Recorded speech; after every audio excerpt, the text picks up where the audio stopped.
my show? Okay. I've been getting money since the 80s. Hold on. Go ahead, man. Stop playing, man. They gave you a show money for real. Yeah, man. It's official. Oh, why? You want me to do what? I'm gonna let Goon Scuddy know. Yeah, what's good, CEO? What's up, man? That's what's good. Pass the word that he got the show, man. Oh, you lying, man. What? You mean to tell me that you don't got a show? And nothing gonna me to be on the show? You gonna pass the what? Man, that's gonna be some more money. Alright, I'll do it. I'll pass the word, man. Just give me that loop. I know my show will make you feel some type of way. Check out my show, man. Don't tell Master I'm gonna be on the show. You know the K.Kinte show. Don't tell Master I'm gonna be on it. Let's go, Master.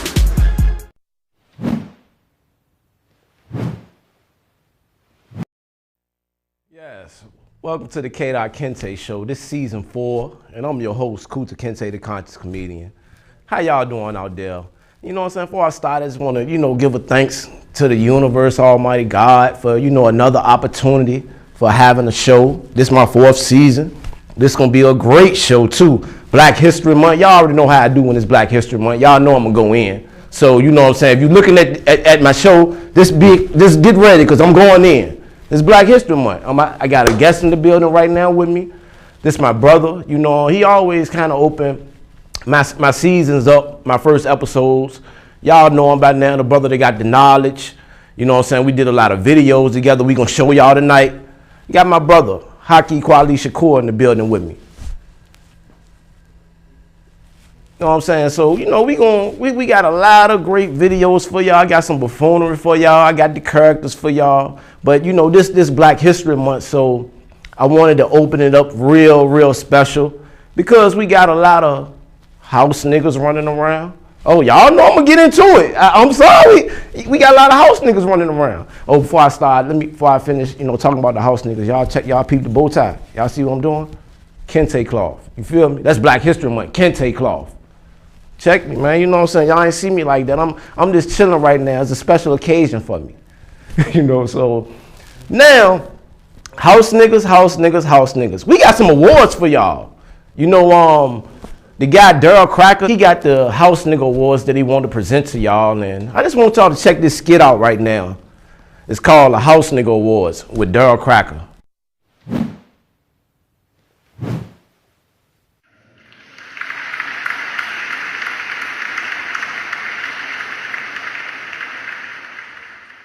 Hi, I'm Daryl, and welcome to the first annual House Nigga Awards.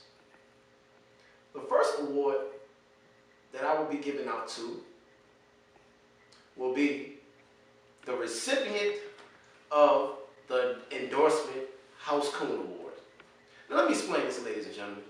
This first award goes to the person that endorses, somebody that got a lot of money. Somebody that's rich, that's a billionaire. Somebody like I will endorse. Well, I'm going to give this award to no other than Richmond, Virginia, Pastor, Minister, Steve Parsons of Richmond Christian School. You have received the first House Award. Let's get up. Steve Parsons. I really thought he deserved the award, man, because he endorsed Donald Trump, like I endorsed Donald Trump. I seen him on Fox News. Did you see him on Fox News? Great interview. I love it. Great. Steve Parsons.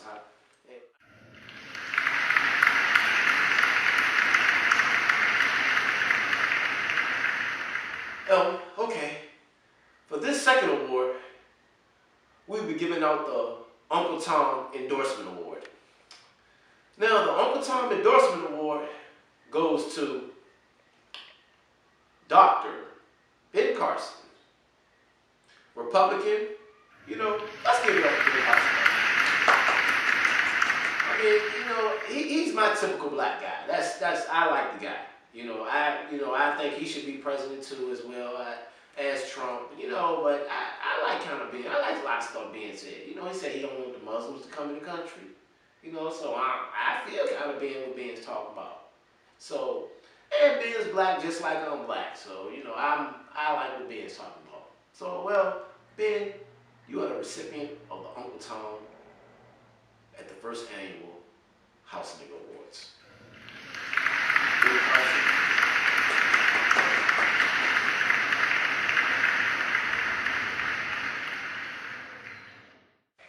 Hi, and I'm Darryl, and welcome to the first annual House Nigga Awards. Now, for award number 3, which this award is the Sellout Award. Now, the Sellout Award goes to no other than the beautiful, talented, sexy, beautiful Stacey Dash. And I think Stacey Dash deserved it, because I agree with a lot of things Stacey Dash said. Like, let's get rid of BET. Why is it here? Hey, the hell with a Black History Month. I don't understand what Stacey Dash was talking about.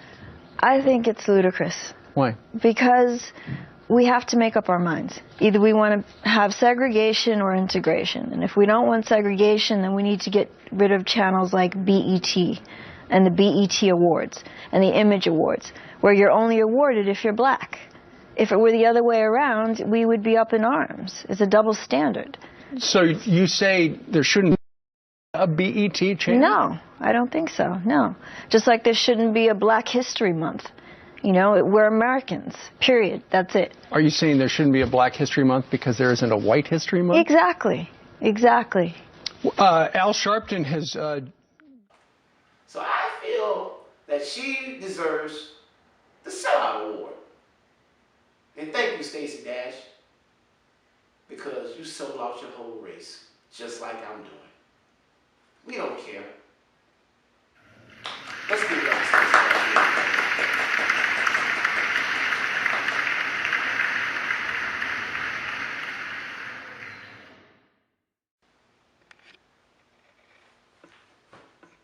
Hi, and I'm Darryl, and welcome to the first annual House Nigga Awards. Now for award number 4, this category is the American. The recipient of the American Award is no other than That's So Raven, Raven Simone. Let's give it up, ladies and gentlemen. Raven Simone receives the American Award because she says she's not African American. She's not part of Africa. She's an American. She loves the United States. She doesn't see herself black, just like I don't. I don't see myself black. I actually grew up around a lot of white people, so I don't really see myself black too much. I don't even know what chitlins and pork actually really taste like. I don't know. Oh well, but let's give it up for Raven Simone, ladies and gentlemen. That's So Raven, the American Award. Thank you out there, ladies and gentlemen, for watching the first annual House Nigga Awards. If someone that you didn't like received the award, just feel free to contact me, Darryl Cracker, and I'll put them in a category and see. Yeah. Thank you.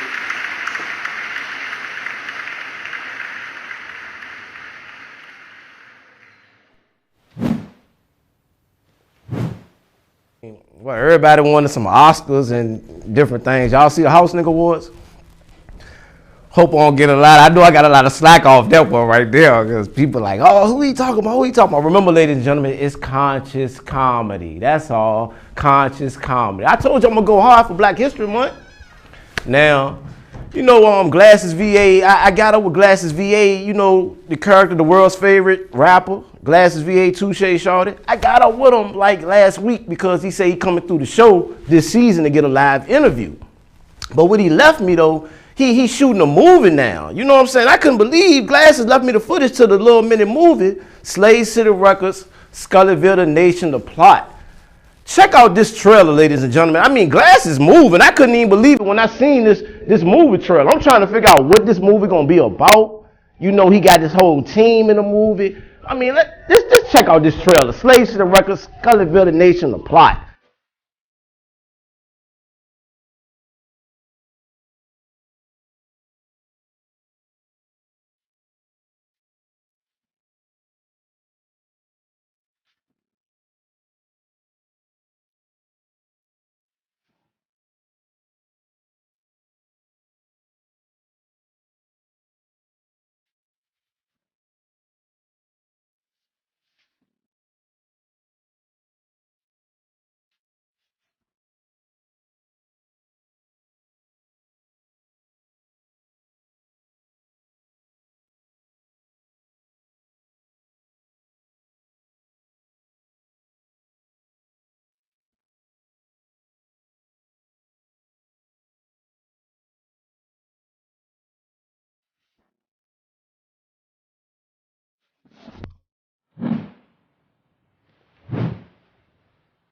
I'm here with my guest, Haki Kweli Shakur, man. You know what I'm saying?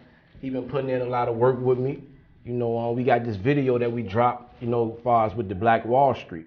And before we go into this video, we do a lot of history videos around Richmond about, you know what I'm saying, what's going on, because Richmond is a historical state. And Jackson Ward, Black Wall Street, we knew about Tulsa, Oklahoma on Black Wall Street, but a lot of people ain't know about Jackson Ward, Black Wall Street. You know, and I mean, and that's one of the biggest Black Wall Streets we ever had. As far as with Bojangles, Madam C.J. Walker, we can go on, but we gonna do a little bit of the talking about the Black Wall Street. I just want y'all to check this video out that me and this brother did right here. You know what I'm saying? The modern day slave and Haki Kweli Shakur. This Black Wall Street video. Check this out, man. This is a little history, some creativity. You know how we do.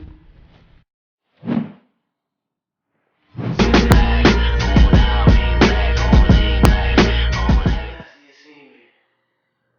know I'm still in Richmond, Virginia, the home of the first slave state. You old colored folks don't know shit down here, do you? You old colored folks won't even come to the slave trail. You old colored folks hate the goddamn African burial ground. And you old colored folks don't even know nothing about Black Wall Street.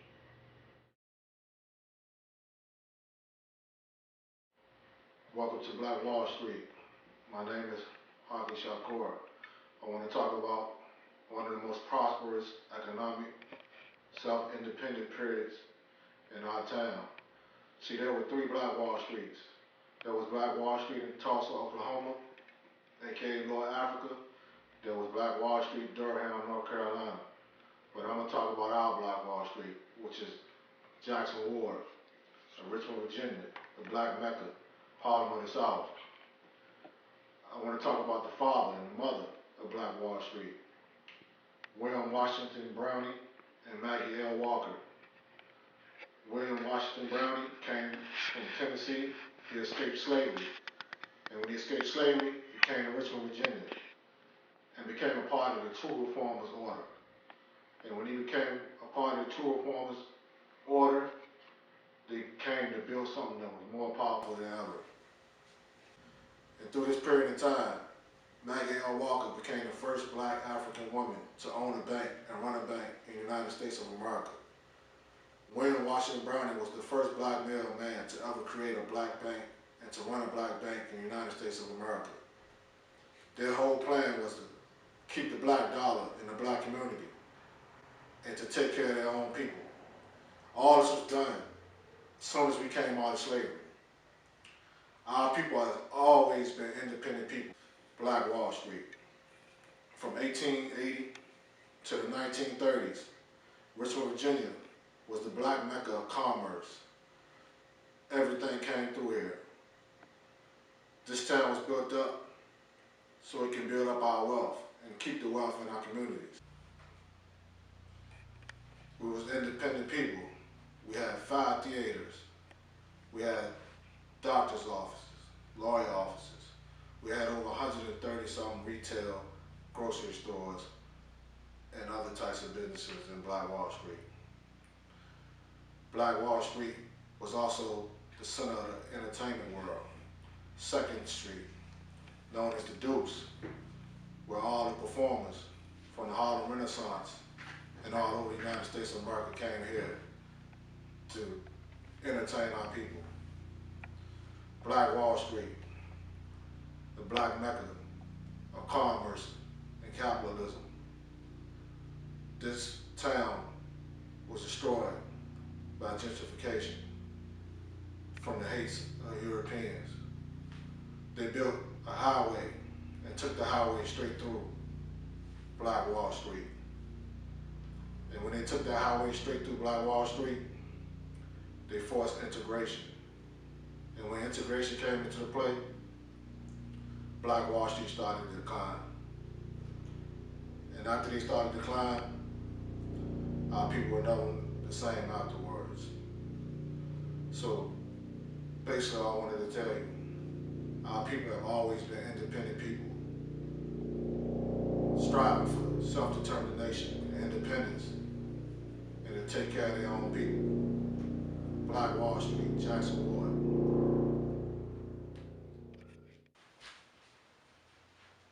Don't tell Max you see me. I know y'all color folks know something about Black Wall Street now, huh? More to the story. Own your own shit. I'm out. Don't tell Master you see me.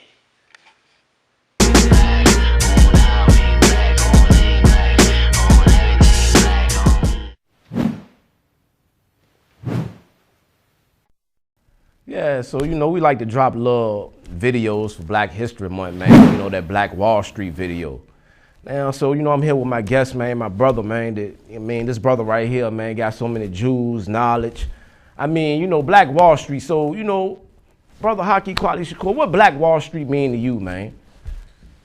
Black Wall Street means self-determination and black economics, and you know, control of our own destiny.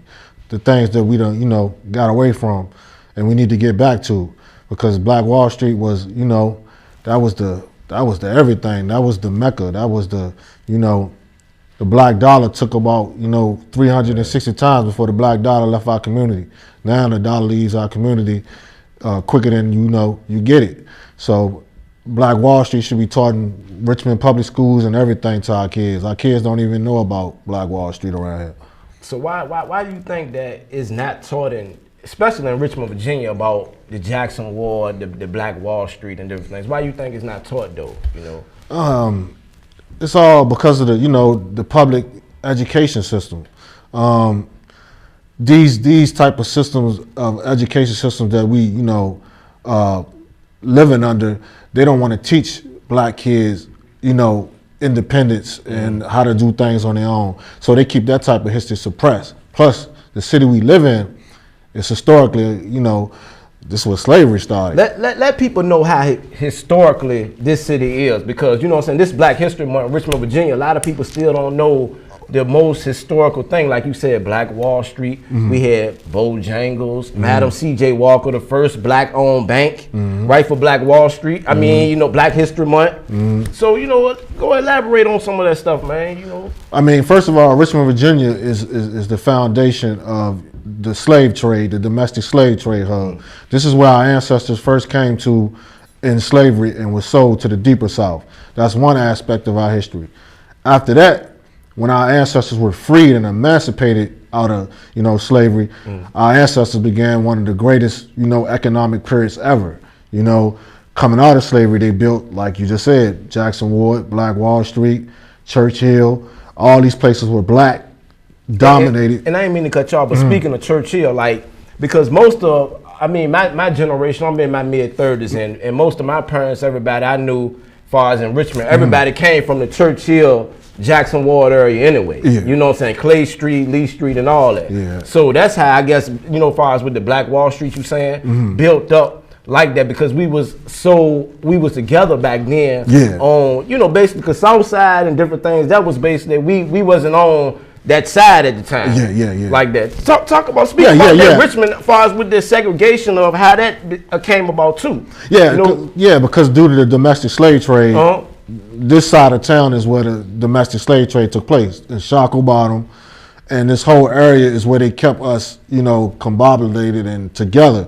Yeah. I mean, we had ancestors on the south side also, but that was like later in the years after we started to, you know, the whites and other ethnic groups started to integrate into Jackson Ward and other parts of the, you know, on north side, this side of town. Yeah. So that kind of forced us to the south side, where we also built up another economic, you know, force, which was on the Hall Street area. That was a predominantly black economic area also, called Manchester. Yeah. See, that wasn't called Richmond at first, it was called Manchester. So when we moved over there, we did good things also. But the reason why all these areas over here were successful was because this is where the slave trade was, and this is why our ancestors were kept at and bobbled, you know, all in one area to try to keep us controlled. But we, you know, we managed to, you know, do great things once we got freed. Man, and I mean that I just enjoy doing videos with you, man, because you know we did another video together. You know, we went to the 150th anniversary emancipation of our people. The summertime we did this video, and I mean this was a powerful video too. I want y'all to check this one out too, ladies and gentlemen. The African Burial Ground 150th anniversary emancipation. Let's check this one out.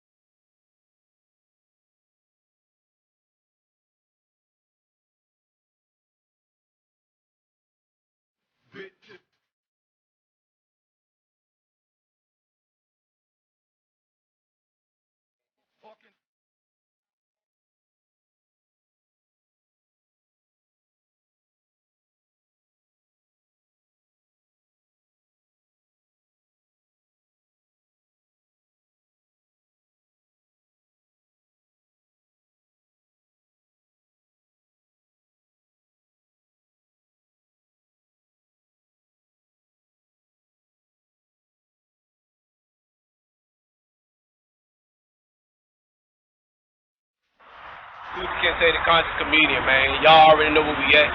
African Burial Ground. We paying homage. Y'all see the tent right there. Now let's go to my brother, Shorty, hip-hop artist.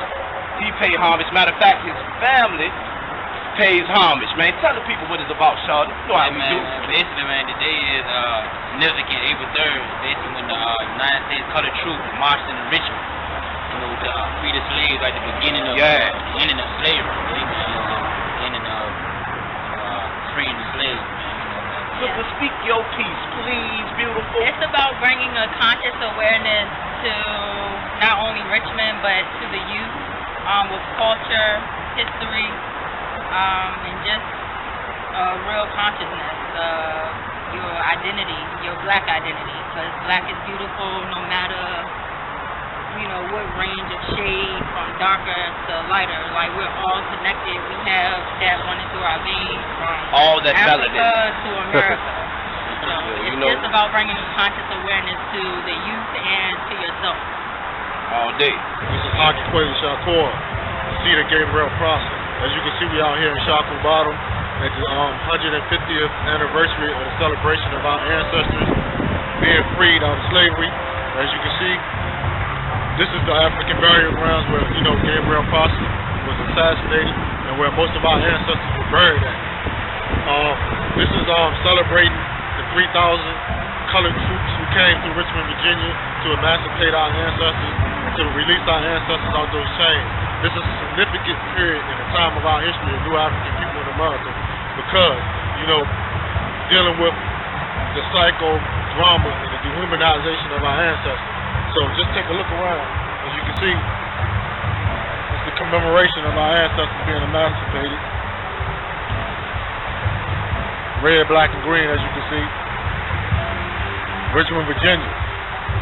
This is the most historical city in the world, because this is the first place that our ancestors were freed from. K.Kinte, the conscious comedian, here with my beautiful queen sister. Oh, look at all this stuff she did right here. On praising our ancestors. I just want you to take time and talk to some of the younger generations, especially the sisters. I gotta say the sisters, because this is a queen right here, a queen. Well, I was a queen before I was 40. I was a queen when I was 20.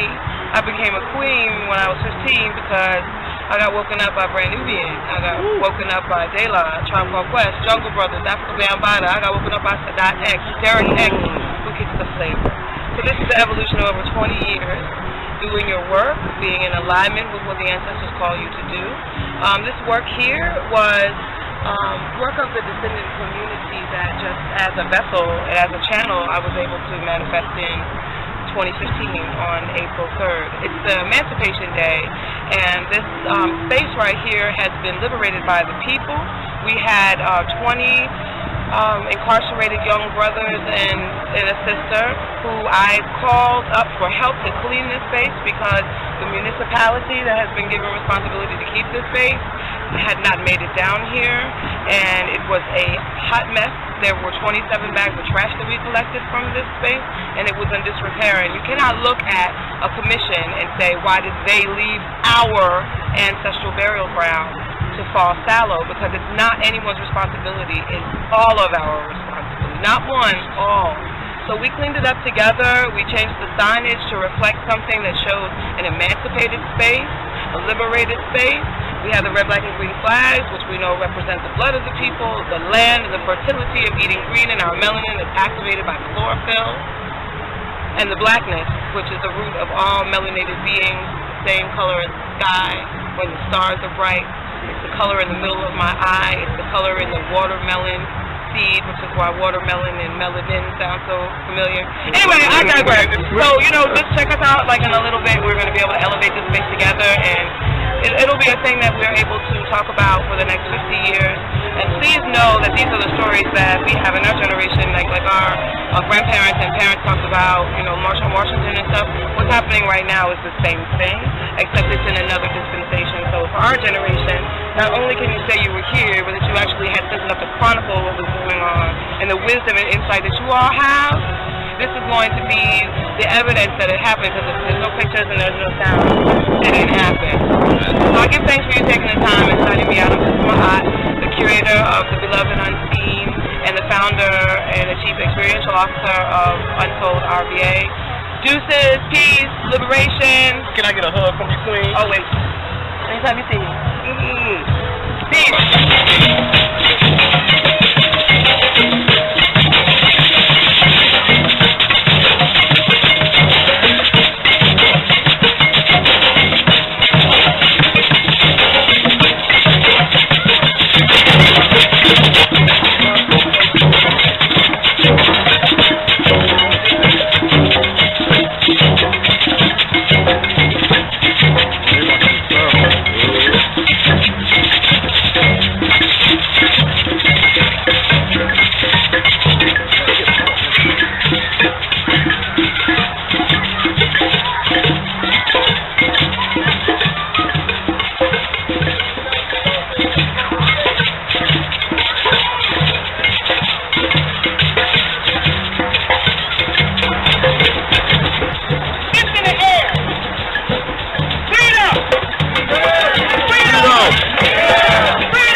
Guess what?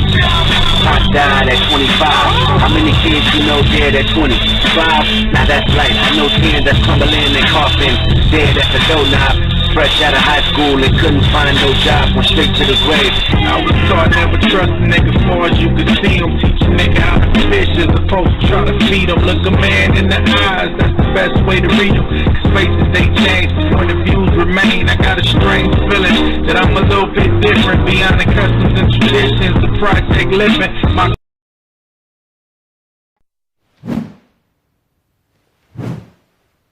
Yes, we back on the K.Kinte show, man. So, you know, we into paying homage to our people, man. I mean, you know, me and this brother, we pay homage to our ancestors and different things. And I mean, you know, I see a lot of people out there, they act like they with our people. You know what I'm saying? I see y'all, but the action speaks louder than words. You know what I'm saying? Because everybody now is a revolutionary. Everybody's a revolutionary. I mean, I ain't even lying, man. Bro, my brother, Haki, Kweli, Shakur, break down what a revolutionary is to these people. Because I just want people to know, because I feel like it's a difference between being an entertainer and being a revolutionary. You break it down, bro. Let the people know, you know. It's a big difference, you know, between a revolutionary and an entertainer. A revolutionary is a person that's grassrooted in the movement of the black liberation and struggle of our people. That's the Black Panther Party, RAM, the BLA, Black Liberation Army, the Republic of New Africa, organizations of that sort. A revolutionary is a person that's trying to change the system of white supremacy, and gain equal rights and human rights for our people. I ain't mean to cut you off, but the key word you said, try to change the system. That means they not trying to stay in the system. Oh no. A revolutionary, the revolutionary struggle and the black liberation struggle is anti-reform. We're not reformists. We don't believe in trying to reform something that cannot be reformed. It has to be totally destroyed, rebuilt, and carried forward by revolutionary people. Entertainer. Not saying that an entertainer can't get involved in the black liberation struggle and help with the black liberation struggle. The problem I have is trying to make certain entertainers revolutionary and compare them to revolutionary people like Assata Shakur and the Beyonce thing. I mean, you know, speaking of that, you know, as you said that, I made a picture about that, you know, and my thing was, because I love Beyonce. I don't want people to think I love B. She's one of the greatest entertainers, everything. I love Formation, too. I'm just letting y'all know. But when we talking about revolutionary and different things, I couldn't buy that one. You know, B is an entertainer. You know, revolutionary is we. A lot of people are out in the field and different things. That's my whole thing with that. You know, what you got to say about that, bro? The thing with Beyonce, let me say this about the thing with Beyonce. What she did was good. Paying homage to the Black Panther Party was good. Definitely. The only thing about that was, you know, the way they were dressed. You know, like the Black Panther woman or the Black Panther Party, you would never catch them with nothing, you know, that short, you know, and you dancing around, half naked, shaking your booty. That's not what Kathleen Cleaver was about. That's not what Erica Huggins, you know, was about. That's not what none of the Panther Woman was about. And, you know, I just felt like that part of the, you know, thing was kind of disrespectful towards the Black Panther Party and their 50-year anniversary. Otherwise, it was good because it could empower younger females to, you know, become conscious. Yeah. You know, I give her props on that. But when you start comparing it to people like Assata Shakur and all these type of great people who done died. And see, that's another thing. We can't forget about our elders. That's the most important thing. Now that, you know, see, my thing is now that Beyonce did the, you know, the thing at the Super Bowl, everybody talking about the Black Panthers. And a lot of our Black Panthers political prisoners still locked up. And ain't nobody saying nothing about that. Ain't nobody talking about free Dr. Mutulu Shakur. And speaking on that, it was an article going around saying Mutulu Shakur was free, but that was false, right? Let's speak on that, bro. Like, let people know about that. Yeah, I definitely want to clear that up. You had a lot of websites like Double XL, the Source magazine, and all these, you know, whitewashed, you know, magazine media sites were saying that Dr. Mutulu Shakur was free. Dr. Mutulu Shakur was not free. The feds denied his release. He goes up for parole on April 4th or April 3rd, 2016. We believe that the COINTELPRO and the FBI was behind that. And, you know, they was trying to cause, you know, what they always do. Just like because of what the Super Bowl. What the Super Bowl thing and the Black Panther 50th anniversary. We feel like they was trying to agitate and create an atmosphere that wasn't positive by saying that Dr. Mutulu Shakur was free, and they know he was not freed. And he's still being held illegally because his release date was February 10th, 2016. His time was exhausted. You see what I'm saying? So when they put that out there, we felt like they was trying to be disrespectful towards Mutulu Shakur. And, you know, Mutulu Shakur is still incarcerated. Assad Shakur is still in Cuba. Pardon Assad Shakur and free all political prisoners. That's another thing. I want to say, like, all these entertainers, you know, they want to, you know, pay homage to the movements. They want to dress like the movements. But just do one thing. Go write a political prisoner. That's true. Yeah. Donate to political prisoners. Learn about political prisoners. You have over 100 political prisoners that's incarcerated from the 1960 struggle. And they could use some help. Oh, man. You said it, bro. You said it. And speaking on a revolutionary, now, me and this brother, we met a real revolutionary. Now, when I'm talking about a real revolutionary, everybody talking about, we talking about Black Panthers and all that now. We met the co-founder of the Black Panther Party, Bobby Seale. Now, before we go into this video, this a little clip, you know, I just want to show y'all, because, you know, I ain't with the facade. If I said I met somebody, I talked to somebody, I'm going to let y'all know y'all going to see that. So, but what I'm saying is with Bobby Seale, the energy I got from that brother, the elder, I mean, you know, he just was about, I feel like he was about his business. He was a real revolutionary. He didn't bite his tongue, you know, and he was for our people. What the energy you got from him, bro? Oh, that's, you know, Bobby Seale, man. He's a, you know, he's like the highest you're going to get on the pedestal of Black liberation struggle.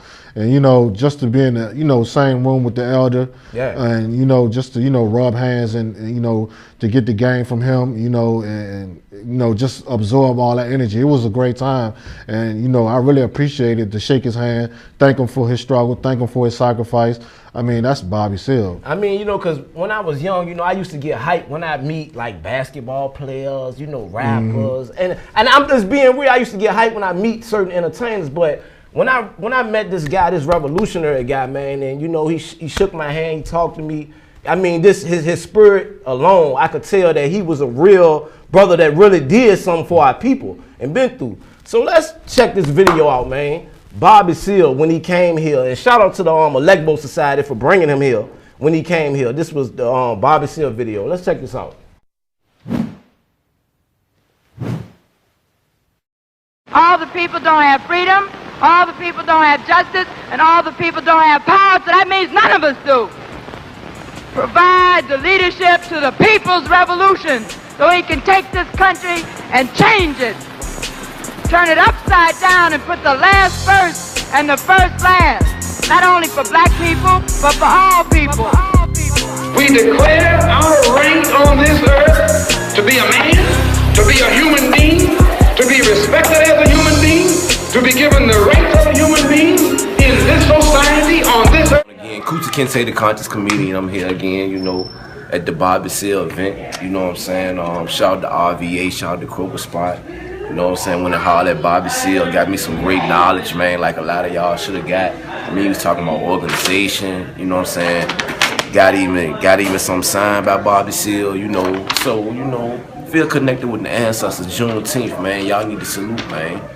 You know what I'm saying? Pay homage to your ancestors, man. All power to the people. Boom. At that street corner, and there was 30, 40 people who just stopped to hear the poem. Started hollering, more, more, more, more.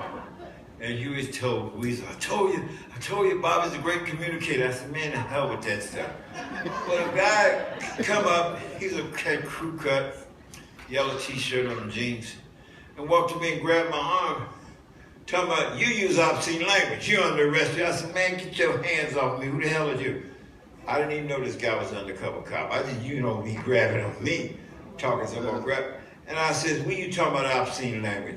I said, we just won with the free speech movement in the Supreme Court, and we can say the 4-letter word, fuck all we want, man, because it's called freedom of expression. Well, I'm trying to tell you how this party got started.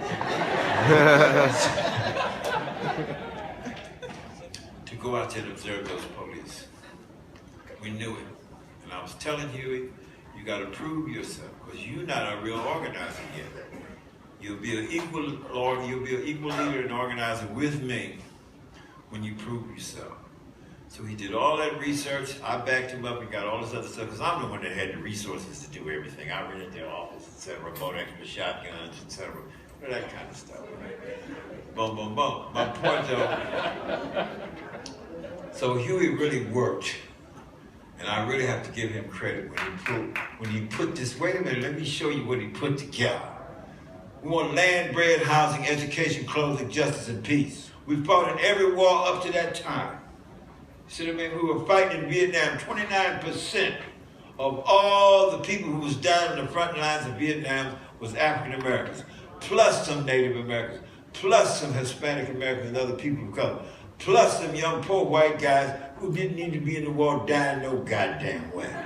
You see what I mean? So this is where I was coming from when we wrote that 10-point platform and program, and I put that Declaration of Independence. I'm a goddamn first-class citizen in this country, even though they treat me second. So I'm gonna act in the manner and the mentality of a first-class citizen. I'm gonna do that. And I'm gonna go out here and we're gonna patrol some police, me and you at the side. We're gonna patrol and observe some police. And since we know that they jumped on and beat up some people down in Los Angeles a year earlier after the Watts riots, yes, they did.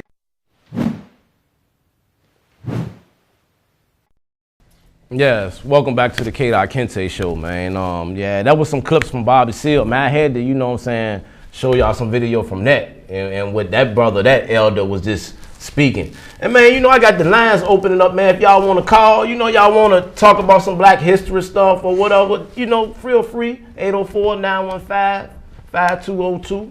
You know, holler at me and the brother, Haki, Kweli, Shakur. You know, I enjoyed, man, doing them videos, which I just want to let you know, bro. You one of the few brothers that I can say, you know, I get some knowledge from you, man, you know, building with you, man, and everything. I just want to salute you right now. Because brothers like this out here, you need brothers like this out here around, man. You know, and there's a lot of brothers that try to knock what a brother like him and me, certain things we do. And it's like, we not here to go against y'all. I'm just letting y'all know, we're not trying to go against y'all. We here for y'all. So go ahead, bro, speak your piece, man, you know. I mean, yeah, I mean, you know, I'm down for meeting anybody and building with anybody on something that's positive as far as that's going, you know, bring change in our city and, you know, wake our people up, man. It's all about waking our people up, you know, doing positive things and, you know, and this violence thing. And speaking of, and as you spoke about the violence, man, I ain't want to cut you off, but I gotta, brother like you, man, this one of my favorite quotes from you that you said. How can you stop the violence if you don't know where the violence come from? Now that quote was deep that you said, man. Explain that to people out there what you meant by that. What I mean by, you know, you can't stop the violence if you don't know where the violence come from is basically saying that you gotta get educated on our history from the past up until now. See, a lot of people don't want to talk about the past, but you must talk about the past in order to understand now. You see what I'm saying? So, and you know, speaking of the violence, you know, all the violence that's going on in the city right now. Yeah. I just want to say, like, you know, we're hurt people, man. You see what I'm saying? Like, we're hurt people, and you know. I mean, and I didn't mean to cut you off, but we hurt psychologically. I mean, we damaged because when you got people that, like I always say this, we grew up around each other. Richmond is so small, ladies and gentlemen, from south side, north side, east end, west end. Y'all know we small. So when we see each other, we might don't want to speak to each other. And everybody, I don't have to speak to them, I don't speak to them. But y'all wondering why the kids acting like this, though. Y'all wondering why the kids got this type of anger and all that. They looking at what we doing. I'm just being honest. They looking at what we doing. I'm 36, but I don't have no kids. But I just sit back and I always observed and knew. You know what I'm saying? It's the way we treat each other as a people. Exactly. I mean, just speaking to them, bro. What's up, bro? How you doing, man? Exactly. Boom. What's wrong with greeting them? What's wrong with that? It goes a long way. Your energy carries a long way. If you feeding off that positive energy, we gonna get positive energy. Exactly. If we feeding off the negative energy, we gonna get negative energy. So we can't fault the kids for what they doing. We gotta look at what we doing, what we ain't do. Let's think about it. Go ahead, bro. Break it down. It starts in the household. Yeah. It starts with your parents, and it starts with accountability. First of all, we got to start being accountable for what we teach our kids, show our kids, and you know, that can do a lot. You know what I mean? Because like in the Black liberation struggle, it's a quote we said: the revolution starts in your household. Yeah. If it doesn't start in your household, you can't affect nothing outside of your household. You see what I'm saying? And you know, this goes back to one of my comrades in Detroit, organizer Yusuf Shakur, my brother, you know, in the struggle. Yeah. He got a thing that he says is called Restoring the Neighbor to the Hood. And what that platform is about is changing the dynamics of our people and the way they think in the hood. Because, okay, take the word neighborhood for a fact. Okay. You got neighbor, you got hood. When you think of hood, you think of drug dealers, thugs, gangsters, and all that type of stuff, which is negative. But when you think of neighbor, we think of mothers, fathers, kids, daughters, all that type of stuff. We got to get back to being neighbors. If we can't get back to being neighbors, you can't change nothing in your community. Because I remember at a time in Richmond, Virginia, when we was coming up, you can leave your door open. You see what I'm saying? And your neighbor got you. So if we don't get back to the neighbor mentality and start taking care of each other and showing each other love, because man, our people, man, suffer from a deep self-hate. Oh yeah, definitely. And the self-hate mentality and the self-hate complex comes from the structure, system of white supremacy. White supremacy birthed self-hate in the black community. So if you don't teach your people about the root and the origin of white supremacy, you're not going to understand the self-hate amongst black people. And we're never going to be able to change or stop killing each other. Oh man, what you said about that white supremacy, man. I ain't gonna go deep in that because we already broke that down on last season. But as far as with this violence thing, man, like, I mean, I just feel like it's more about us loving each other. It's more about us talking to the kids, talking to each other. We can't, because the kids grow up looking platforms. At us. Need platforms. We need to hoop it up. I mean, I remember growing up, man, we had hoop it up. We had the carnival. We had a lot of stuff going on in Richmond now that I see that the kids don't got nothing to do. No, have nothing to do. What else they gonna do? They have nothing to do. Like, that's another thing. You got to start building platforms that's going to teach our kids about their true history. Like if you look at the public education systems across the United States, including Richmond, they don't teach black kids about their own history. So if they don't know nothing about themselves, that's going to discourage them from the get-go, because you're already living under a system that devalues our life. So if we don't have no value on our life, it ain't gonna be a thing for me to come outside and kill you, because I don't even value myself. When I look in the mirror, I hate myself. You see what I'm saying? So when I go outside in the street, I ain't gonna show you no love. I'm gonna kill you. Just like that. You know what I'm saying? So you gotta see, and that's the type of energy that's running around Richmond, Virginia right now. I mean, and like a lot of people said, we got a lot of violence and going on.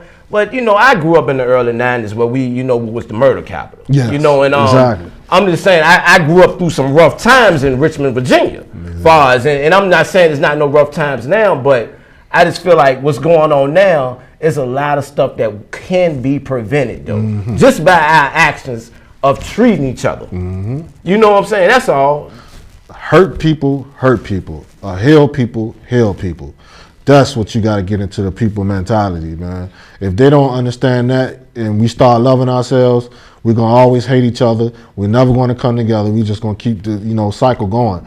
But I just want to make the emphasis of all these organizations in Richmond, start teaching about the origin of our history from slavery up until now. Because if you don't understand the dynamic of slavery until now, you cannot understand why we are the way we are. See, what you talking about, you going into another topic, because they here in Richmond, Virginia, we don't want to talk about no slavery. We don't want, and this is the first slave state. This is where it started. And you got to always go back to your origin of as a people. Like the Bob and Malcolm X said, who taught you to hate yourself? We didn't teach ourselves to hate ourselves. It came from a structured system, which was slavery. You see what I'm saying? And that system that was created in slavery, which is white supremacy, is still prevalent right now. See, that's the part we don't get. It's political, economic, social oppression. Economic oppression is the worst oppression. You see what I'm saying? Because it's systematic, it's institutionalized. If we don't fix that problem right there, and I'm not talking about no reform, I'm talking about destroying all that and rebuilding it and start teaching these things. See, a lot of organizations in Richmond, they sugarcoating it. You see what I'm saying? They more of a capitalist. I wouldn't say they capitalists. Okay. I would say they more of reformers. They want to reform something that cannot be reformed. You see what I'm saying? You have to change that system completely. And, it deals with economics. You know what I'm saying? We live in, who's the most impoverished people in the city? New African, black people. You see what I'm saying? And if that cycle continues, the violence is going to continue, because these kids don't have nowhere to get a job. We don't have no black-owned businesses. We can't do for self. It's all about doing for self-determination, independence. That's what we fight for in the black liberation struggle.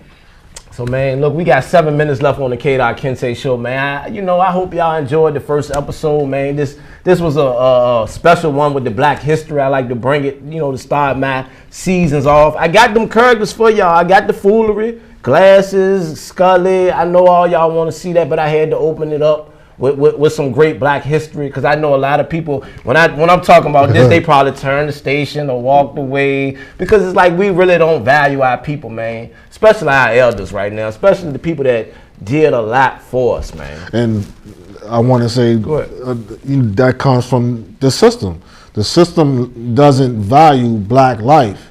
So once that is embedded in the mentality of our kids and our people, that we are not a valuable people, we're not going to value each other. Exactly. You see what I'm saying? That's why when you go out in the street, they're hanging on the corner. You know what I mean? They beefing with each other. They're quick to ride down on each other because he's looking at you as a person that's not valuable, because he doesn't value himself. Yeah. You see what I'm saying? It's all about self-love and the value of self. We got to get back to that, and you got to get back to restoring the neighbor to the hood, the neighborhood. We got to get back to being neighbors. And before we go and different things, I want to say this too, far as with a lot of conscious people out there. I want to talk to y'all, man. A lot of fake conscious people, or if y'all is conscious, when y'all see brothers like this, man, this brother right here, myself, and we doing things, and we might want to try to link up with y'all. I'm trying to figure out what's the deal, because it's like, is it a competition, or is we brothers and sisters out here? I just want to know. You know what I mean? Because what you feel about that, bro?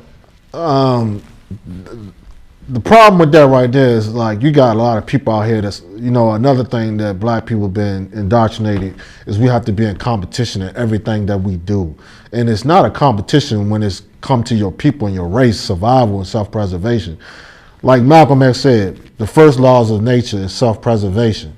You must self-preserve your people, man. And it's not a competition in saving your people. So when you see brothers that's out here doing something positive, you're supposed to support that. It's not a competition.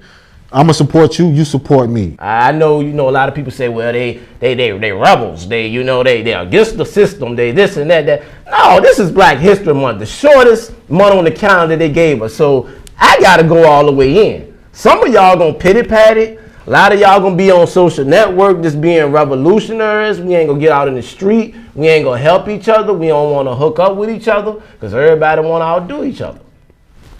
Go ahead, bro. In the show, this drops exactly. People, as far as Black History Month, I mean, that's just the that's just the short stick of our history, man. Yeah. Our history is long. It's great. Our history been ever since the continent of Africa. We got great history there. Like, our history is 365 days a year.